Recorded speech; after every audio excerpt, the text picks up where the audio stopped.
2024년에는 버려야 할 최악의 습관 10가지. 이 중에 하나라도 지켜보자. 새해에는 꼭 버려야 할 최악의 습관 10가지. 1. 남 욕하는 것. 틈만 나면 남 욕하는 걸 즐기는 이들이 있습니다.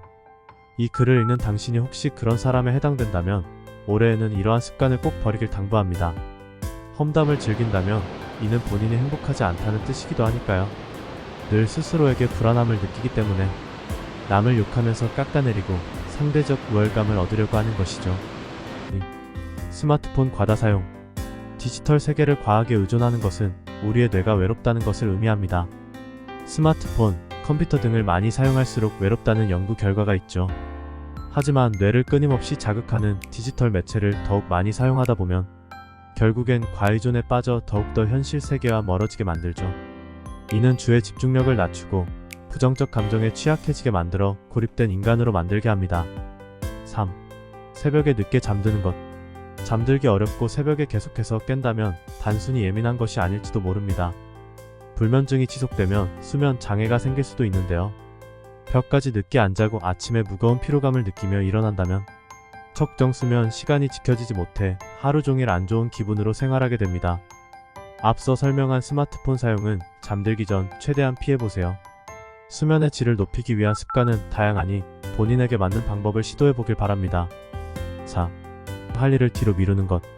계획을 세우는 것을 싫어하는 사람이라면 혹시 할 일을 뒤로 미루진 않나요? 새해부터는 할 일을 제때에 맞춰서 끝내는 습관을 들여보세요.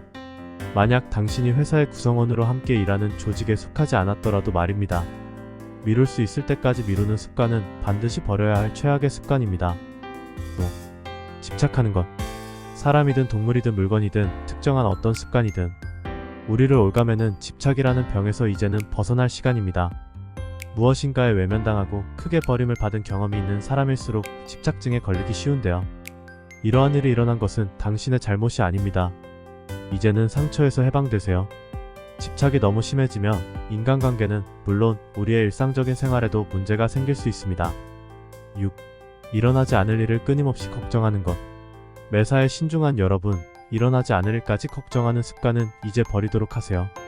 먼저 걱정한다고 해서 일어날 일이 일어나지 않거나 일어나지 않을 일이 일어날 일은 없으니까요. 다만 매사에 충실하게 살아간다면 어떤 결과가 일어나도 책임을 다해 긍정적인 방향으로 이끌어갈 마음에 힘이 생길 것. 정적인 마음 때문에 인간관계에 트러블이 생기진 않았나요? 7. 힘들게 하는 관계를 정리하지 않는 것. 당신을 끊임없이 지치게 하고 희망을 저버리는 말을 하는 사람이 있다면 그 관계에 대해 다시 한번 생각해 볼 시간입니다. 그 사람은 당신에게 유익하기보다는 오히려 좋지 않은 감정만 일으킬 뿐이니까요. 이런 관계에 대해 오랜 기간 고민만 했다면 글쎄요.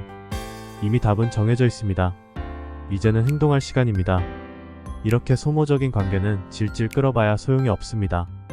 더욱 건강한 관계를 원한다면 문제점에 대해 분명하게 소통하고 서로가 고쳐나가야 할 부분입니다. 나만 끝내면 되는 관계라면 찾고 있을 필요가 있을까요? 8. 건강관리에 소홀하는 것. 운동을 하지 않고 패스트푸드나 정크푸드를 즐긴다고요? 아무리 매년 건강검진을 해도 그때뿐이고 건강관리에 소홀하다면 내 몸, 자신에게 반성해야 합니다. 새해에는 스트레칭을 더 자주 하고 운동을 미루지 마세요. 조금이라도 좋으니 우선 시작하는 것이 중요합니다. 또 하루를 빼먹더라도 다시 시작하는 꾸준함을 잊지 마세요. 9. 자만의 시간을 갖지 않는 것. 인간이라면 누구나 근본적으로 혼자만의 시간이 필요합니다. 지나쳐온 관계를 놓지 못하고 있거나 이미 일어난 일에 대해 스트레스를 받는 상황이라면 더더욱 그렇습니다. 물론 인간은 사회적인 관계가 중요하기에 늘 혼자 있을 수만은 없죠. 그렇지만 혼자 있을 동안 매우 창의적인 생각이 일어날 수 있으며 이는 우리를 더욱 생산적인 사람으로 만들어준다고 하죠. 하루에 10분 정도는 혼자만의 시간을 꼭 가져보세요. 10. 긍정적인 미래를 그리지 않는 것. 운동선수에게 가장 좋은 마인드 훈련은 바로 긍정적인 사고를 하는 것입니다. 현실을 보지 않고 낙관론에 빠지라는 이야기는 절대 아닙니다. 열심히 노력하면서 잇따르는 부정적인 사고의 흐름을 끊고 긍정적인 마음을 가져 원하는 결과를 얻으라는 것이죠. 자신감을 높이고 본인이 가진 것에 대해 작은 것이라도 감사하는 것, 혼자만의 시간을 가지며 평화로운 휴식을 가지길 노력하세요. 긍정적인 미래가 눈앞에 보이지 않더라도 내 두 발을 딛고 있는 현실 세계가 충분히 살만한 가치가 있다는 것을 깨닫게 될 거예요.